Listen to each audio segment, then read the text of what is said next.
So ito siya guys, oh. Ayan, kita nyo, nakailaw na yung berde at saka dilaw. Yung ano, ano ko, dilaw pala yon. So kung puputulin natin to, puputulin natin yung ano, supply dito or dito. Dito tayo magputol ng supply. So mawawala yung yan. Mawawala ang ano ng tubig. Nagmula to sa, halimbawa lang to guys, napuno na yung tubig, so wala ng kuryente na dumadaloy dito papunta sa EPC. So kinakat na ni, ayan, nasa taas, oh. Ayan yung wire. Yan po yung ating float switch. Okay, siya yung nagko-control kapag napuno. Ganito yan, pag naubos naman yung tubig, may kuryente na naman, mag-on na naman yung float switch. So didikit siya dito, pak, oh, pipitik na naman. So iilaw na naman dyan. Ngayon puno na naman, pak, oh, puno, wala na naman kuryente dyan. At off na naman yung ating magnetic contactor, siyempre pati yung ating water pump. Pag puno, na naman siya, wala namang kuryente, wala namang tubig, yun, iilaw na naman siya. Okay, ngayon subukan natin ang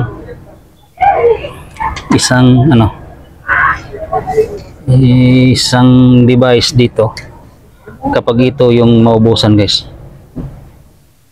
So mamaya na siguro,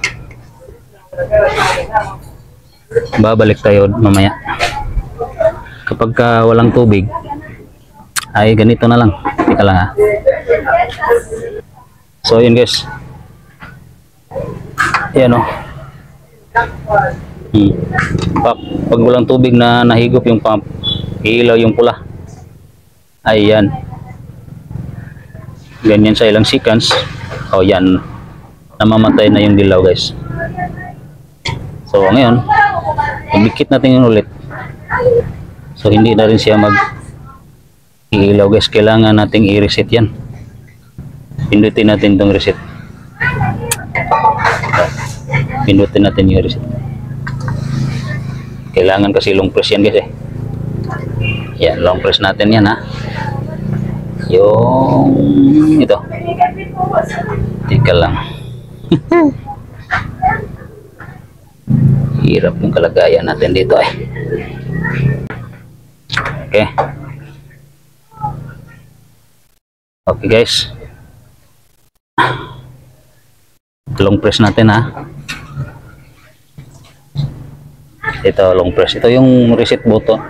Long press natin. Ayan, oh, nawala yung failure. At yung nag-iilaw na lang ay power on at saka pump on. So ganyan yung ano guys, ating system dito. Kapag naubusan ng tubig yung balon, si EPC ang bahala dyan, siya ang nagko-control. Ngayon magrereklamo yung mga boarders na wala ng tubig, tatawag dyan dun sa may-ari. Napuno na yung tangke guys, nag-click na yung float switch sa taas, wala ng kuryente na dumadaan diyan. Ito na lang. So ngayon, yun, balik tayo, tatawag yung mga boarders may-ari, at yung may-ari naman tatawag sa atin, at tayo naman ay pupunta dito para alamin kung anong problema. Ngayon kung wala ng tubig yung balon, maghihintay tayo ng tubig mula sa balon, at pag mayroon na, i-reset naman natin dito. So hindi ito mag-automatic na babalik guys, kailangan ng manual, kailangan ng human intervention para i-reset, balik natin tong function niya. Kasi kapag automatic to, baliwala yung problema. Kaya nga hindi yan automatic na babalik, para alamin ng may-ari kung ano ang problema sa system, bakit may problema, nagkaroon ng problema, no? So yung problema dito, kapag nag-failure siya, walang tubig na nahihigop yung water pump natin. Okay. So, ayan. Ipipix muna natin itong mga nakatiwangwang na wire dito. Lagyan na natin ng electrical tape for safety. Okay guys. Ayan. So ito. Ayan, ito na siya. Dito. So okay na yung function. So ngayon, naka-off yung ating EPC. Mag-on lang ito kapag naka-on yung sa taas ba? Yung float switch natin sa taas. Ito natin EPC, mag-ilaw to kapag naka-on na yung ating float switch. Go ng float switch, ilaw si EPC, tapos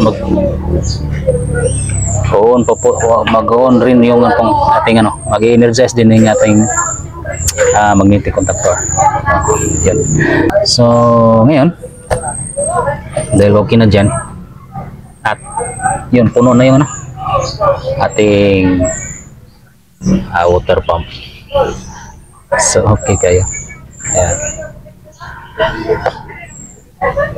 So dahil puno na at tapos na rin tayo dito, napalitan na natin ng bago.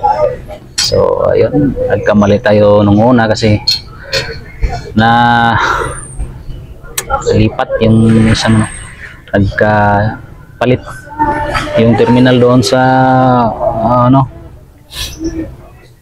magnetic contactor, kaya pag on natin pumutok yung ating magnetic contactor. Pero ngayon napalitan na at normal na siya. Ngayon maghihintay na lang yan kapag naubos yung tubig ng balon, tsaka siya magpapangsyon. Pero sa ngayon stipot lang muna to at steady lang muna yung kanyang function na laging naka-on kasi may tubig lagi na dumadaan sa kanya. So ganyan siya guys, kapag may palaging tubig na dumadaan sa kanya, yeah, alright yung function niya. Okay, so hanggang dito lang muna itong video, napakahaba na guys. So maraming salamat sa inyong panonood. Para sa mga bagong hindi pa matuto nito, sundan nyo lang yung guys, sundan nyo lang yung ating video para maintindihan nyo. Pero pasensya na kayo kapag mayroon ibang na parang naguguluhan kayo o nalilito. Magtanong ka lang, comment lang dyan sa baba guys, para sa mga katanungan handa tayong sumagot kung kaya nating sagutin yung mga tanong ninyo. So ayun, maraming salamat sa inyong panonood, sa laging nandyan. Shout out kay Cirilo Kikoy mula dyan sa Sagbayan, Bohol. Thank you idol sa inyo, sa iyong palaging sumusuporta sa aking mga video. Sana hindi kayo magsawa dyan, at sa mga bago dyan, para sana po mag-subscribe naman kayo sa hindi pa nakapag-subscribe. Kahit ganoon lang ang may tulong nyo, malaki na po yan para sa akin, yung pag-subscribe niyo guys. Okay, maraming salamat sa inyong lahat at mabuhay po tayong lahat. God bless. Bye bye.